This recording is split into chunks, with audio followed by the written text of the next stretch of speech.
Indoji. Feedback Indoji. Sorry, I messed that up. Yeah, Indigenous Feedback Indoji. Nesta Gimuseo Indodam. Hello, everyone. My name is Robin Sutherland. I am from Fort Albany First Nation originally. I grew up in Moose Factory. I did my undergraduate education here in Thunder Bay at Lakehead.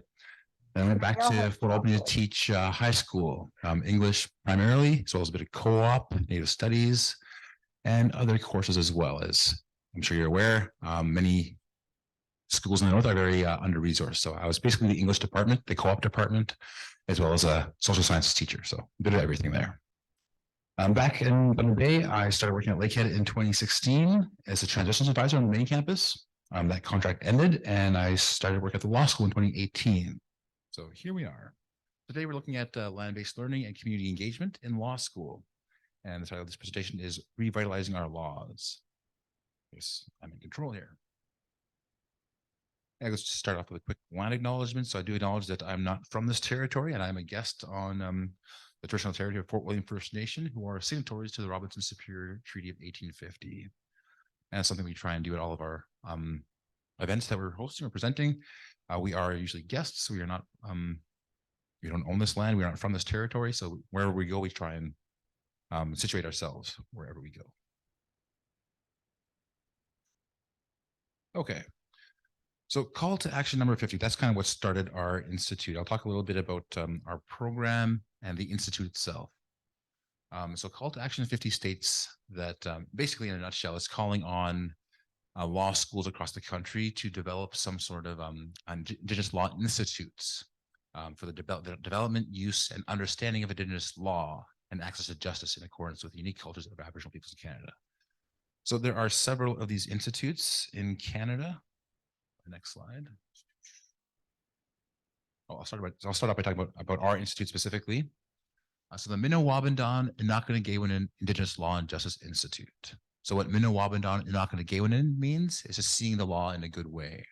So that's kind of what the overarching goal of our institute is. But we have three main objectives. So revitalizing Indigenous laws. And that means working with Indigenous communities, organizations, and partners to determine identify and determine what they want in terms of revitalizing their laws. And we work with them on implementing that, making that a reality for them. Another objective is curriculum development, specifically in terms of land-based learning. So we have a few initiatives there, which I'll talk about later. And research and collaboration is that final prong that we try to focus on. Again, that's working with communities. We do hire student researchers to work with those communities. And again, depending on what their needs are, what their interests are, we work with them to implement their vision in terms of law revitalization.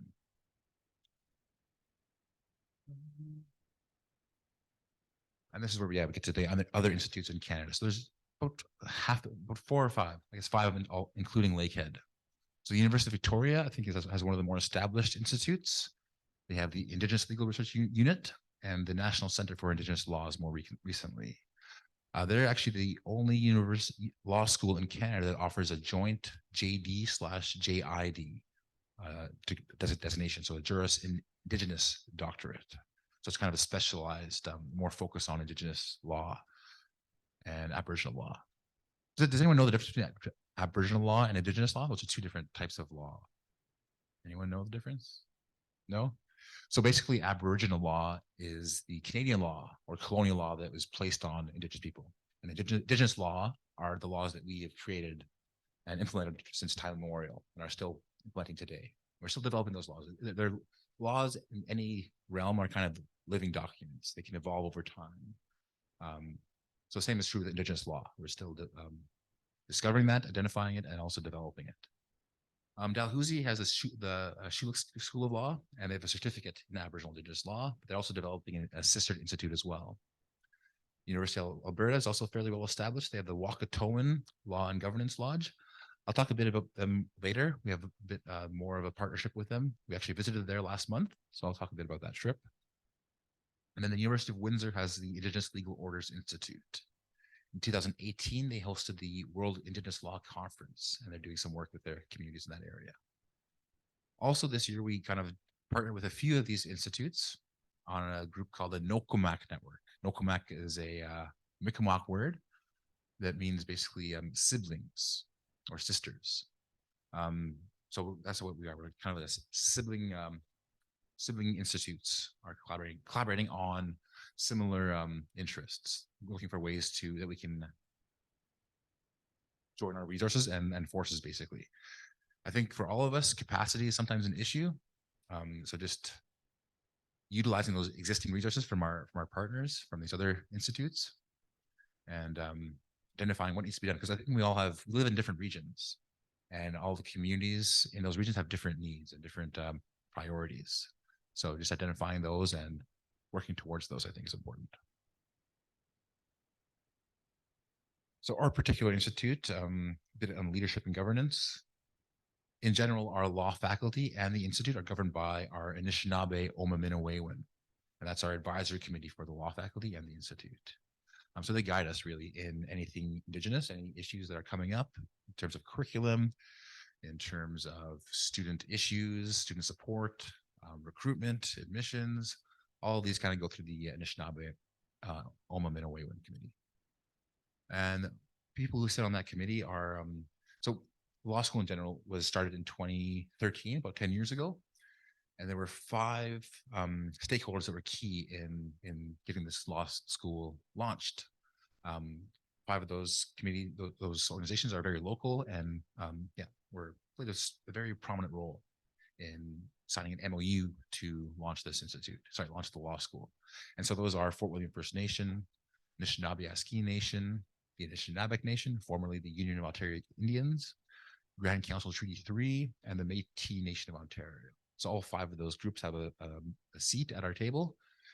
We also have members from the Friendship Center, Anishinaabe Ski Legal Services, Ontario Native Women's Association, as well as a couple of elders and community members that sit on that committee. So together, they all really support us and guide us in terms of our vision and implementing that vision. I guess just backtracking about the law school in general. The law school itself has three mandate areas that are kind of unique and set us apart from other law schools. We do focus on Aboriginal and Indigenous law. We focus on natural resources and environmental law, and small town or sole practice law. And we also have something called the IPC, or Integrated Practice Curriculum. And what that is, it's a very unique program. I think we were the first law school to develop this curriculum. This more recently, Ryerson, which is now Toronto Metropolitan University, adopted this curriculum as well. And what it does, it integrates practice skills through all the mandatory courses in law school. So they're learning how to do practical skills like drafting documents, going to trial, working with clients, all those things they get some practice hands-on experience with. And so with that, the Law Society of Ontario has said that by the time they graduate, our students graduate after 3 years, they are practice ready. They don't need to article. They can just write the bar exam and start practicing right away.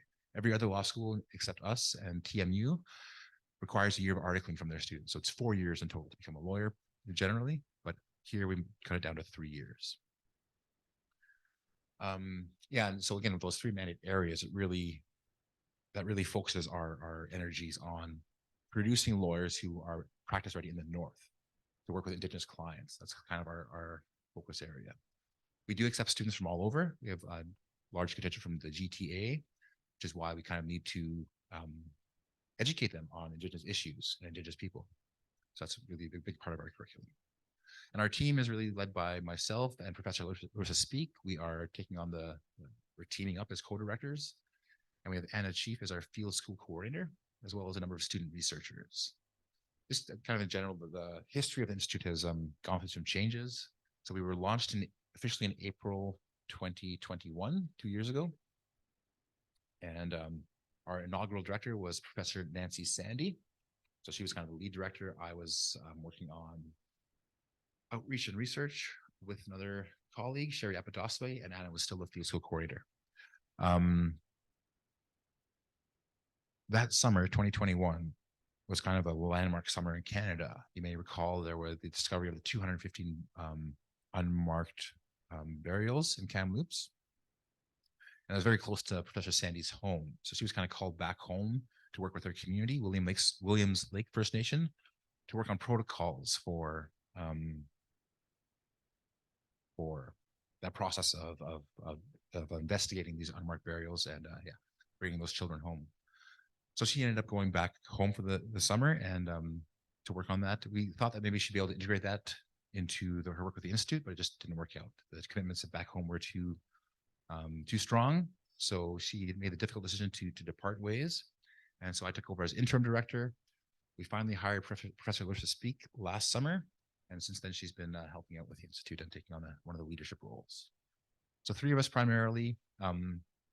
I mentioned Sherry Abataswe. She's been on for the past year. She just ended her contract in December, but she's done a lot of work on outreach. And I will mention some of the work that she's been doing as well. Coming up.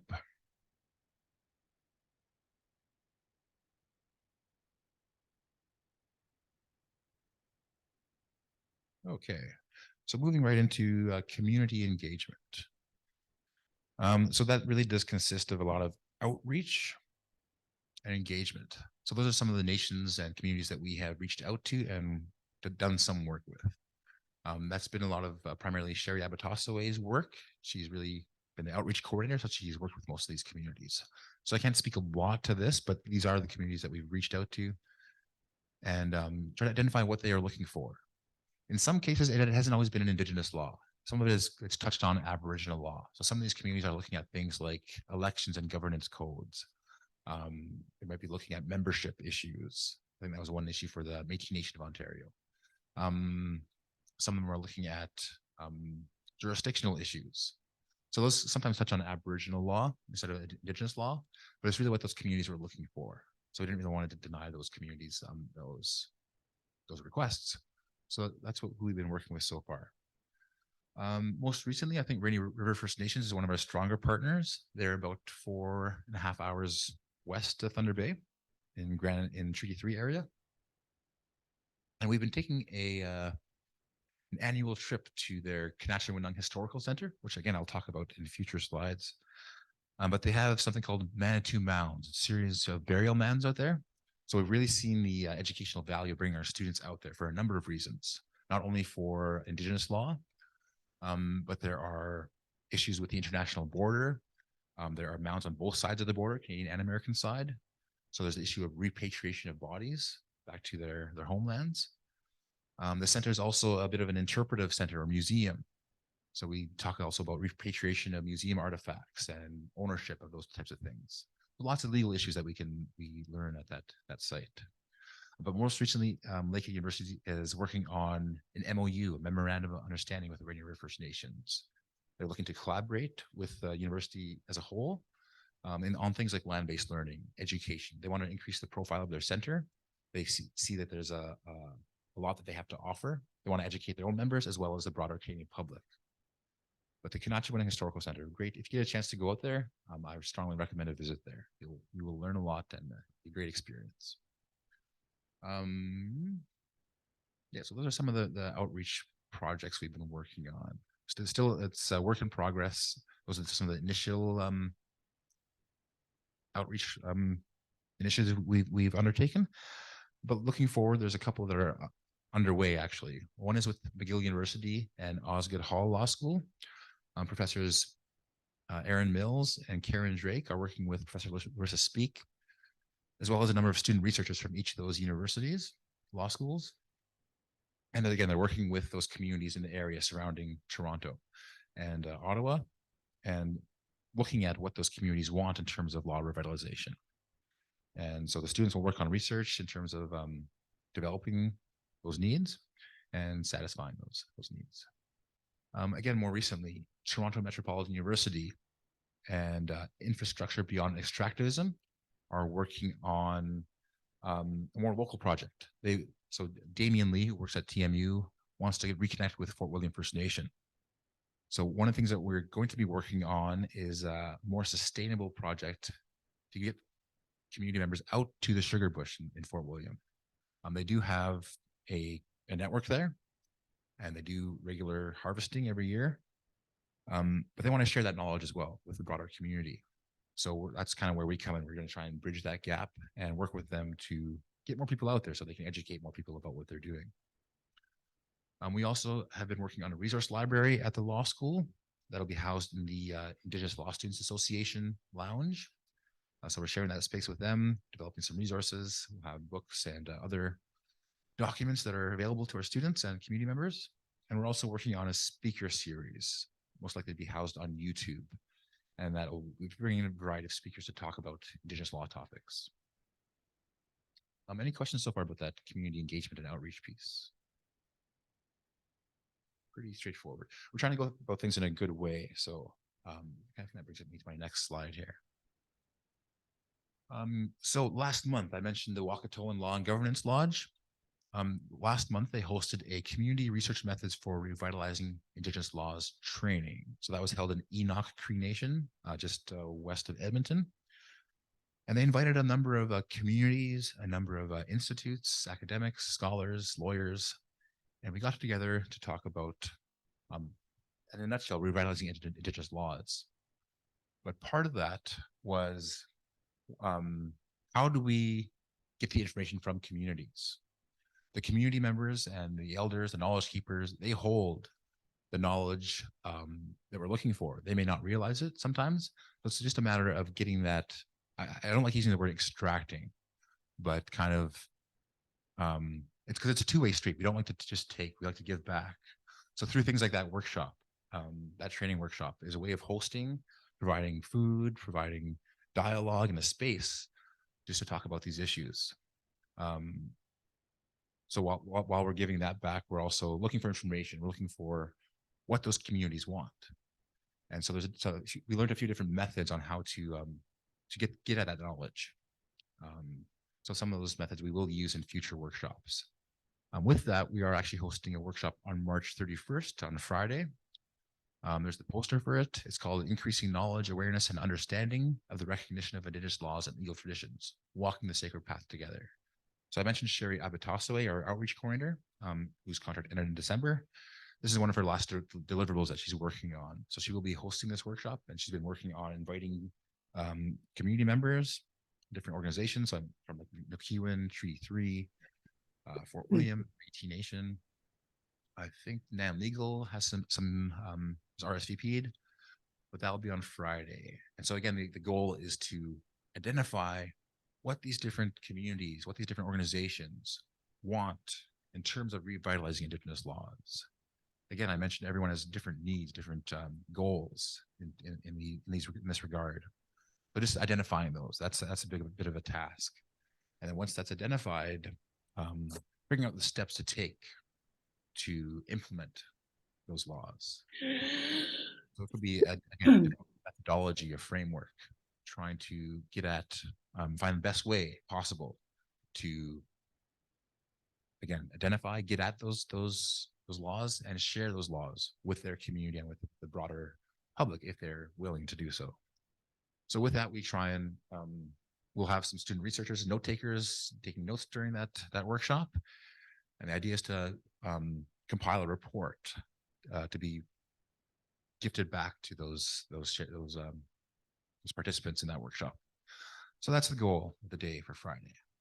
And if you are interested, if you know someone who's interested, and I think there's still some space there, so we can probably get you an invite if you are interested in learning and sharing about revitalizing Indigenous laws.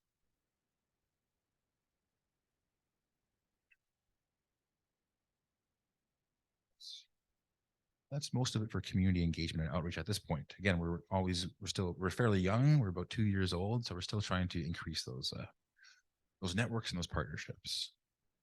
But now let's switching gears, looking at land-based learning, another one of our goals at the Institute. Some of it is kind of in progress and future. The bottom two, I'd say, are kind of future goals, but the first two are things that we've done so far and are plan on continuing and expanding. So Manitou Mounds, I mentioned that briefly. They're 4.5 hours west of Thunder Bay. In that, actually, pointer here, you see one of the mounds right there that the students are looking at. They look like little hills covered in grass. But inside those hills are generally bundles of bodies that have been buried in, according to, I guess, Indigenous law, you would say, according to the peoples of the practices of the peoples of the area. So that is what they did, and that is how they took care of their dead. There were what we learned out there was that there were two periods of peoples, different peoples, and these were ranged from most recently about, I would say, 2,000 to 3,000 years ago to more distantly, like 8 to 12,000 years ago. So different periods of bodies, different peoples were using this practice to take care of their dead. Manitou Mounds. So yeah, so we've been going there since about 20, I want to say 2018, 2019. We had to take a bit of a break during COVID. It was just hard to do things in person. And this is one of those kind of trips that really, you can't really do virtually. It just won't do it justice. So we've gone a number of times. We've made a few tweaks to our trip. Yeah, the first trip we brought about, I would say, 30 students out there, 30 first year students. It's always offered to first year students, usually in September. The sooner the better. The earlier we can get out there, the better. That way, if you go too late in the fall, if you go in the winter, you're missing out on all the nature, the foliage, the medicines. Really, it's hard to see those. They do all kinds of educational programming. They have medicine walks. They have other cultural programming. But yeah, so the best time of year to go is in the summer if you can make it out. But during the academic year, which runs September to say March for our purposes, September seems to be the best time to get out there. And with our calendar, school calendar, the first couple of weeks of September are always super busy. So usually third, fourth week around that time, we'll try and get out there. But October gets a bit colder. We've been there in October. We've even slept overnight a couple of times.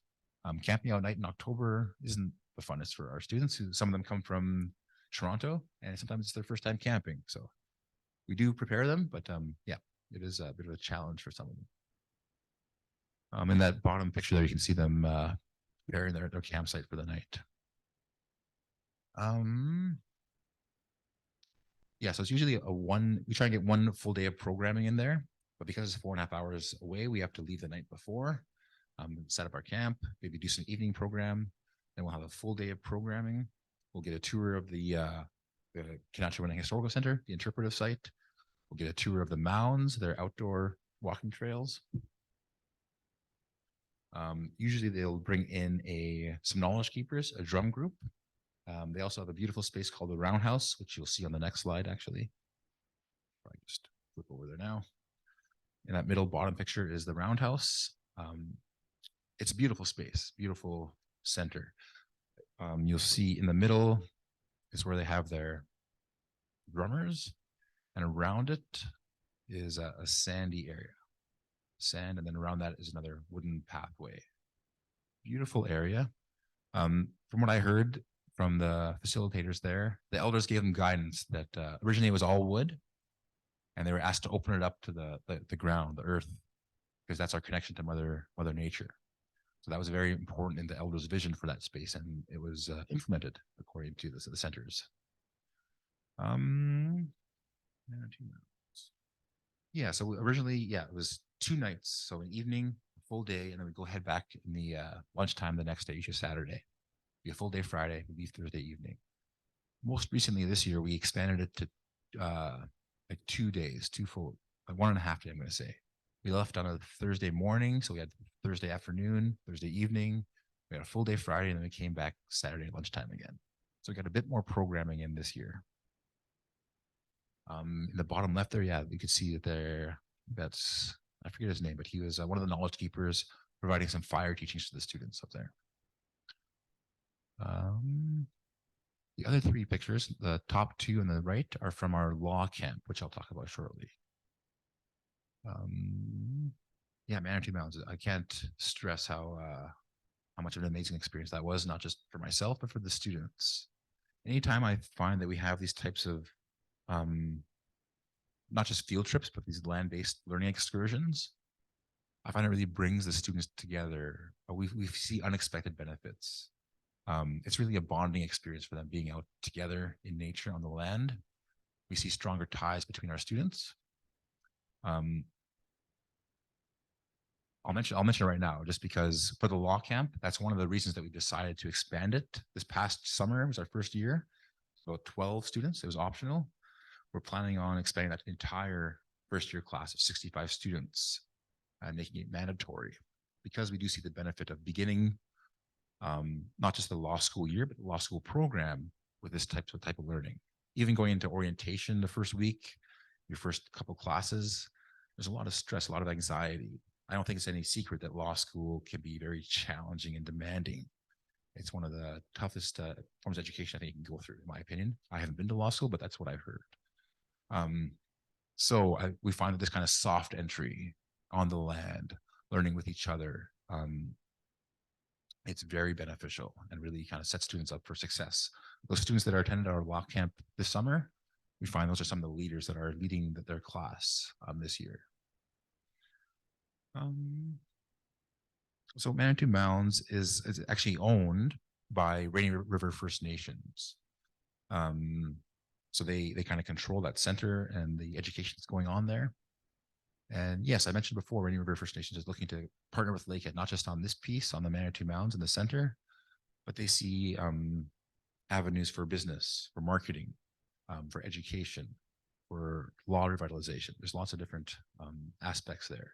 They recently purchased the International Bridge in Fort Francis. That was something else that we received a presentation on. But they're very progressive and innovative, I'm going to say, for a First Nation community. Their economic development is just insane. They actually produce revenue on the multi-million-dollar scale each year.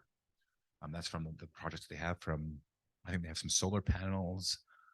They have other resource development projects. I mentioned the purchase of the International Bridge. These are all making them money. Another thing they've done, which is interesting in terms of like land tenure, a lot of land, that area is owned by farmers and it's been in families for generations. So what they'll do is actually buy that land back from the farmers and lease it to them at a fairly cheap rate. And the benefit of that is that they now own the land, but the land is being maintained by people who know how to do so, who know how to farm and keep the land healthy in that regard. It's kind of a two-way beneficial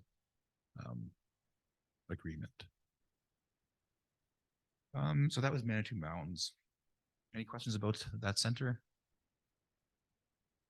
Again, if you get a chance to go, I strongly suggest it. Switching gears to the law camp. That was more, so the Manitou Mountains trip was just really part of our faculty of law curriculum. In the past, we gone up to the Sugar Bush. That was before my time. I think something happened there that I'm unclear about that kind of damaged the relationship between the law school and Fort William and the Sugar Bush family. So we haven't gone out there since then. And we started looking at Fort William Historical Park, which is all right, but we're looking for something that had more land-based learning and more Indigenous law. So that's where we settled on Manitou Mounds. It's a bit further away, but in the region, it seems to be one of the best centers that does what it does. So I'm just going to put that plug up there. For the law camp, we settled on a closer location, Quetico Lodge and Convention Center. So not Quetico Park, but just down the road from there, they have a lodge and convention center. And it has all the facilities that we needed. They have residences that can fit up to 200 people. They have a cafeteria, a restaurant. They have meeting spaces, conference, convention spaces, as well as recreational facilities. They have a pool and a hot tub and all these amazing things.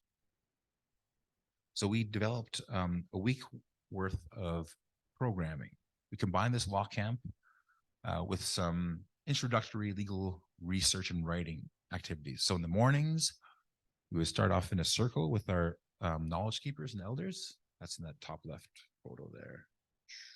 Every morning was started the same way, in a circle. So some teachings from our elders, knowledge keepers, as well as a sharing from the group. It was a great way to start the day, really. I think everyone benefited a lot. Again, getting closer together, more intimate, learning from each other. So many benefits to the circle that I find. But just starting the day in a good way, I think that was the way to go.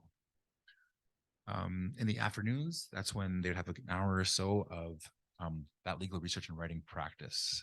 So it's kind of a bit of orientation. What they did was we'd have different faculty, profs that would come in, and they all looked at the same case. They looked at it from different angles. So for example, they would just look at the facts on one day. Then they would look at like analyzing the case, critiquing it on different days. And by the end of it, they were able to come up with a final product, a written piece based on that case. In the evenings, we had some different programming. Sometimes we gave them some free time. But one evening, we had a couple of alumni. One of them was actually Sherry Abatoswe, who I mentioned before. We had them come in and talk about being a law student, and while braiding sweetgrass. So they gave some teachings around that, which was very nice. We did a land-based art piece with the students. So we sent them out in groups and had them create an art piece that to them was their interpretation of Indigenous law or what they learned throughout the week in terms of Indigenous law. I think one of our biggest, I guess, deliverables or activities of that week was actually building a sweat lodge and participating in 2 sweat ceremonies with our knowledge keeper, Lyndon Linklater. So there's a picture of the students. They all participated in building it. For the ceremony itself, not everyone was comfortable, although surprisingly, the majority were. Just a few people, some were Indigenous actually, that conflicted with their religious beliefs. And for other reasons, they didn't feel comfortable at the time participating in that ceremony. But really, this experience, this trip, was a great, I want to say, skeleton, the bare bones of what this law camp could be. So I mentioned that we already plan to expand this to the entire incoming first year class this August, September. Yeah, first week of classes. We decided to combine it with orientation and our Foundations of Law course. So the first week of school, students will be out in Quetico and they'll be learning some of the programming that we're planning, as well as they'll be learning some orientation activities. We're still undecided on what to do this year, but we have lots of different options. So doing the sweat lodge ceremony is just one option. Again, harvesting the materials. There's a lot of land-based learning that goes on there. We've thought about doing hide tanning. That's something that we're really interested in doing eventually with our students. But there's so many different options when you're out in the land that there's so many just different benefits and advantages from learning that way, as opposed to learning in a classroom all the time. I'm going to go back to that other slide just to remind myself. There were 2 other things that I want to talk about. So the sugar bush, I mentioned that we used to go out there, and currently that's not happening. But I mentioned this partnership with TMU and Damian Lee, and they're looking to revitalize that sugar bush trip, and not just revitalize, but kind of expand it as well. So we want to bring our students out. We want to bring students from Toronto out there to learn how to tap the trees and how to process that maple syrup. But not just that, but everything that goes along with harvesting and preparing the site. It was told to me it's not just an event. It's not just a once a year thing. We don't just harvest in March or April. It's taking care of the site and the land throughout in the summer, in the fall, winter. It's kind of a year-long process. So we want to bring students out, bring community members out throughout the year, different times, to look at those different phases of that process. So that's really exciting to us. Actually, I think this month we'll be having a meeting out there just to talk by the fire, do some harvesting, some processing, and plan out what exactly we want to do out there. Again, I mentioned we want to do something that's sustainable. We want to make it so that we can get people out there on a regular basis, regular times a year. So again, developing the capacity, the infrastructure, do that in a good way. That's something that's on our mind and that we're working towards very soon. So hopefully in the next academic year, hopefully in the next academic year, we can start bringing people out there in some capacity. The last thing that's on our radar that we are just in the early phases of planning is a language immersion camp. So I mentioned the law camp at the end of the summer. We're hoping to do a language immersion camp at the beginning of the summer. So one of our students, our current law students in her first year, she is extremely fluent in Anishinaabe-Miwin, and she is taking the lead in a lot of language activities and language initiatives at the law school. So we've hired her on as a student researcher for the summer, and one of her tasks is to help us develop curriculum for a language immersion camp. So the preliminary ideas are to offer a series of language classes throughout the year. So any participants in the camp would have a baseline knowledge of Anishinaabe-Miwin. Because the idea in a language immersion camp is that you would only speak in the language. There would be no English allowed. We'd only be speaking and conversing in Anishinaabe Moin. So you can't really just toss students into that atmosphere. They need some baseline background knowledge. So throughout the academic year, the plan is to offer classes. So you would attend a certain number of classes and hopefully have that baseline knowledge to survive a language immersion camp. So again, TBD, that's still being planned. Those are most of our future plans for land-based learning. Again, we're always looking for other opportunities, but these are our main initiatives. Again, capacity is always an issue. We love to do, there's so much potential out there for our law school in terms of Indigenous initiatives, in terms of land-based learning, curriculum development, so much that we could do, but there's only limited things that we can do with the staff that we have. I am the only Indigenous staff member. We have one Indigenous faculty member. That's not a lot to do what we want to do. So again, working with communities, working with students, working with other law schools helps us increase our capacity and work towards the goals that we're working towards.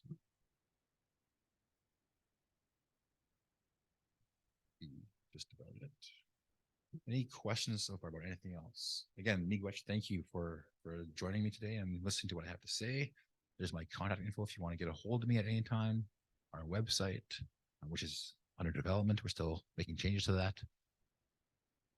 But yeah, that's there if you want to get in touch with me. Otherwise, I'm happy to open it to questions or just a discussion about land-based learning, law revitalization, anything you want. We can make it less formal now. Yes, please.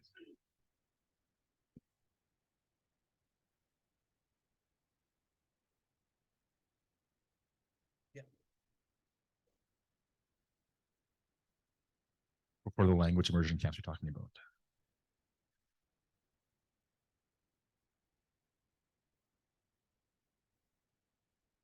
Mm-hmm.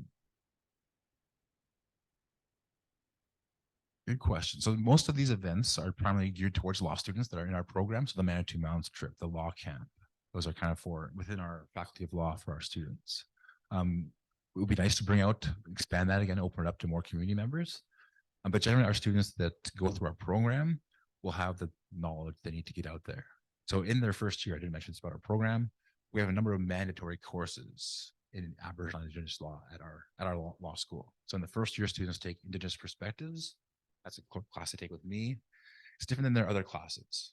It's only 6 sessions in class in a circle. And my goal is to give them the Indigenous perspective, really. Tell them, get them to know, understand our worldview, our values, our beliefs, and a bit of our history. It's a lot to ask in 6 classes. But after that, they have their goal is to accumulate 36 hours of immersing themselves really in community, going to different events. They could be cultural, they could be social, academic. They can do some reading and writing, watching videos. But I've broken down to different categories, those 4 different categories, and to give them a variety of experiences, because they can't read everything in a textbook, can't watch everything through documentaries. But just by like attending conferences like this, going to workshops, attending powwows, cultural ceremonies, these things help them give them that perspective. Again, I mentioned some of our students come from the GTA, Toronto, and they claim to have never learned anything about Indigenous people. They claim to have never met an Indigenous person. So to send those students out as lawyers working with Indigenous clients without proper cultural competency and knowledge, it's a bit scary. It's kind of dangerous and damaging. So really our goal is to prepare our students and arm them with the tools necessary to successfully practice with Indigenous clients. And from the anecdotal feedback I've heard, our students are prepared for that regard, not just to practice law, but to work with Indigenous clients. There is probably some gaps that we're missing that we're looking to fill. And we do meet with our students and look for that feedback to identify those gaps and try and work on that. But yeah, so our students are kind of prepared to get out there. If you do go out on your own, or if you find the opportunity to get out there, they're a very educational center. They will provide you with the knowledge that if you have any questions, they can answer those questions. So generally, yeah, I don't know if any baseline knowledge is required to go get out there to the Manitou Mountains to enjoy it. I think they'll be able to, you'll be able to enjoy yourself with like no experience necessary. Great. Any other questions?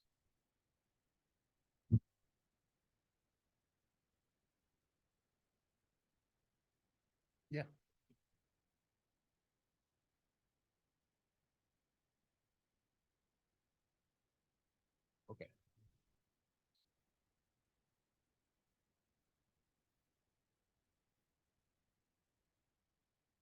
Hmm.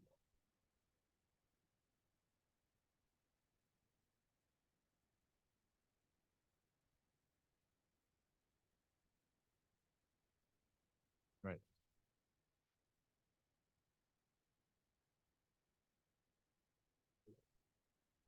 Mhm. Yeah, that's a great question. So first of all, the first piece of that, I think just identifying those indigenous laws, that is a challenge, that is tough. And it looks different in different communities, depending on where you are in the country.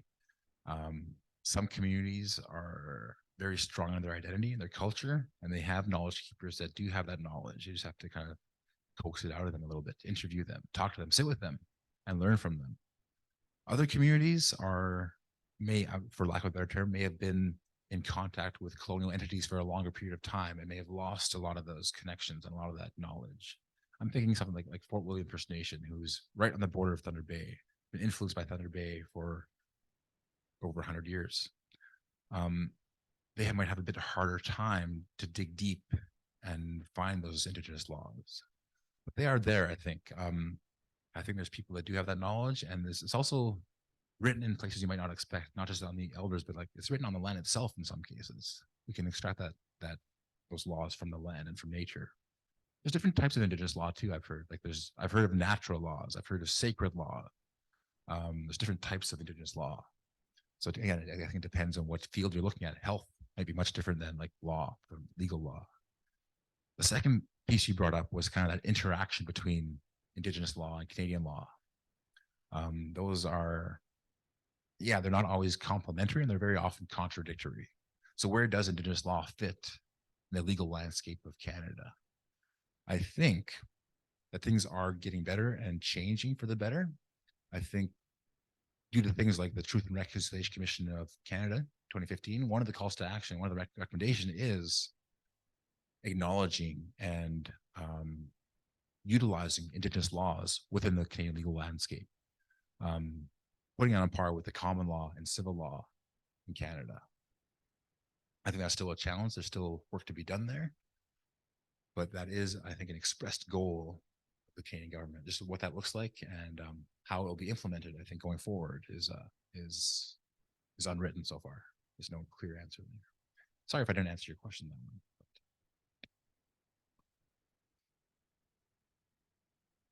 Yep.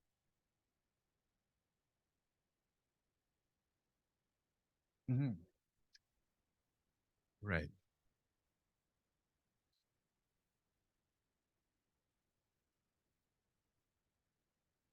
Mm-hmm. Yes.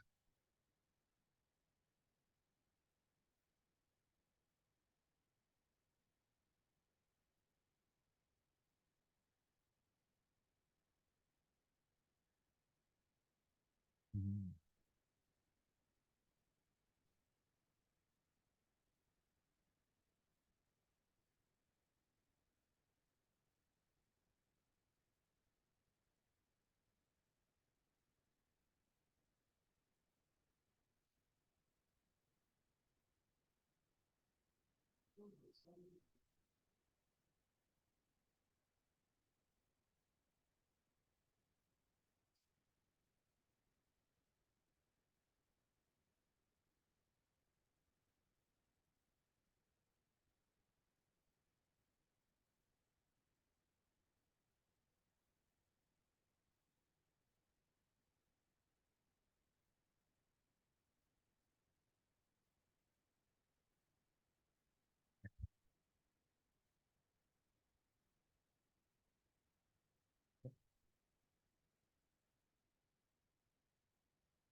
And so, especially, I'm rambling on here, but that's some of the stuff that I see.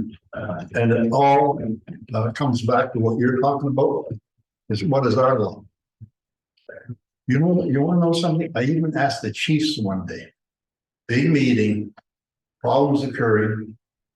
So all the chiefs were there and they asked us knowledge elders to intervene. And the question that I asked the chief is, then what are your laws?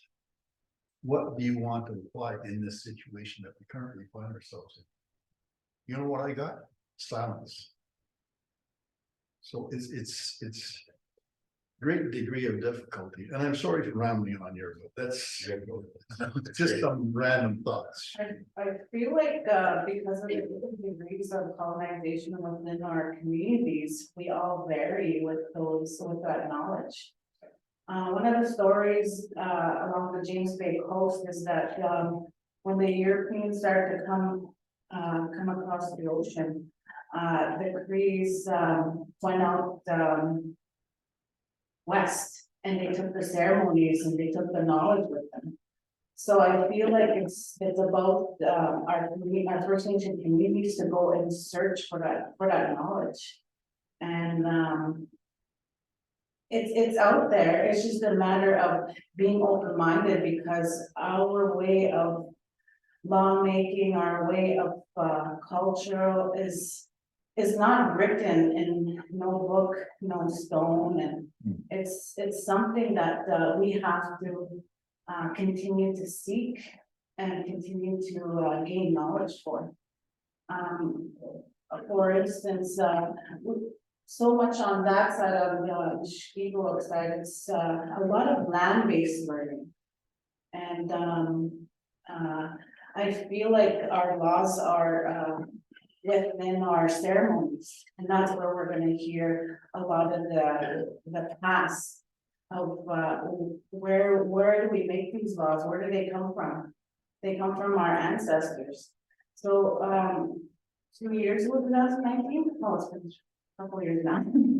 I went out west, and there was a what do you call it?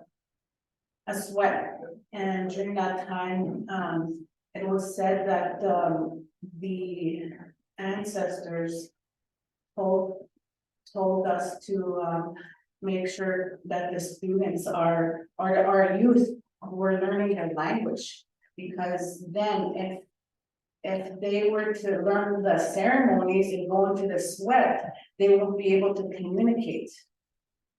So it just kind of varies, and I'm glad I went, because once you start seeking and going in that direction, although it's not as fast as I want it to be, I still gain these little steps on how, like, what are these laws and what are we supposed to, how are we supposed to collab, how are we supposed to get together with the world today, especially with education. Well, thank you for those comments and questions.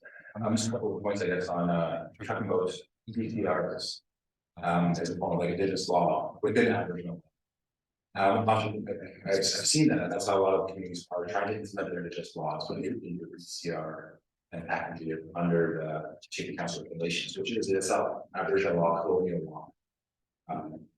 So I'm not sure if you figure out the process of having Indigenous laws housed under colonial Aboriginal law regulation. I'm not sure the other way to go about that, but we do need to implement those. A point to keep on mind too is just that we can practice those Indigenous laws. Once we identify them and find them, we need to keep practicing, not just talk about them, just understand them, but we need to actually use these things. We need to know what the sweat saying, what you that kind of something. And I do recognize that point of this very inclusive conversation. I was trying to kind of mention that earlier. And along with that, so something that we warn our students against is a pan-indigeneity. Viewing all individuals as one group, as the same, which is, I think, the perspective of some that are unfamiliar, often reliably, said all regions are the same. And we're not. We're all different. We're all different nations.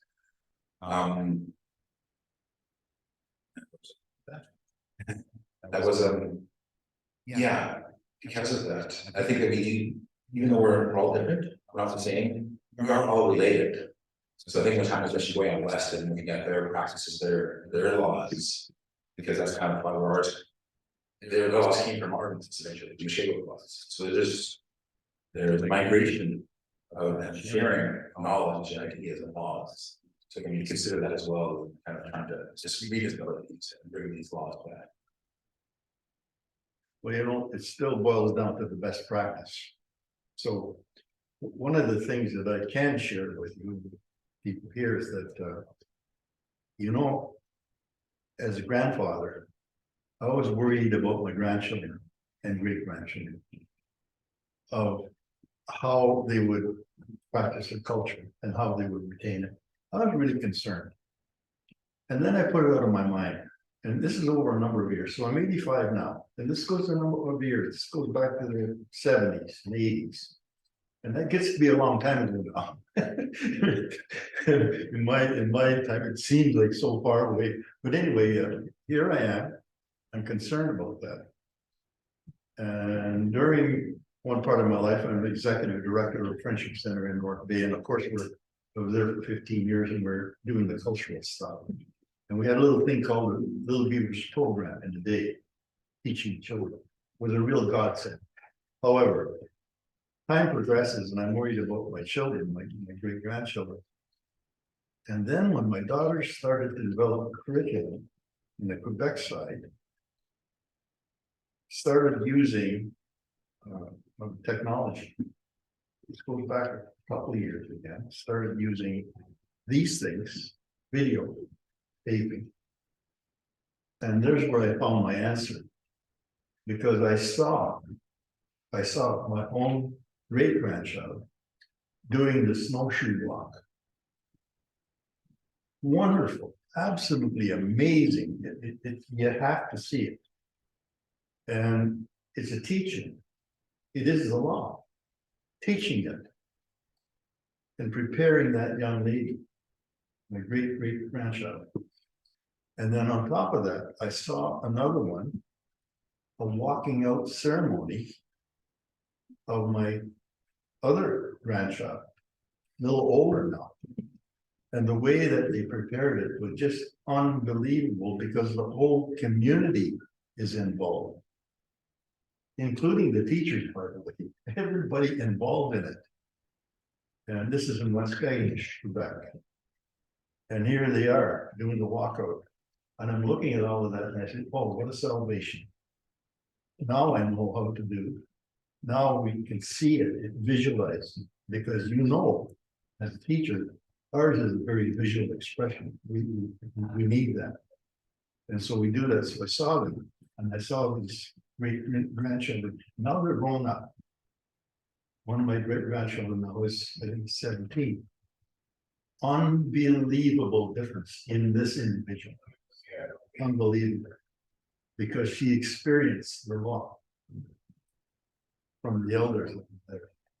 Much like the things that you're showing us, where you're teaching, much like that. But this one was outside. It was outside doing in the tents. This, but it was so wonderful to see that. And I think we need more of that kind of teaching. And I think that educators need to learn how to do that process. And it's all there. It's all there for your take. As a matter of fact, talking to my daughter just 3 days ago, before I came here, I said, how can we, I'm not very good at computers and stuff. So I asked her, how can I put that on the stick so I can show you? So I can bring it here and show you. But the time is too short and I can't do it. But maybe somewhere down the road, I can get you to see that, to look at that. And maybe you saw it already, but it just the way that we have to go. It's amazing. It really is amazing. And I'm going to tell you, as a grandfather and a great grandfather, that's what I need to see.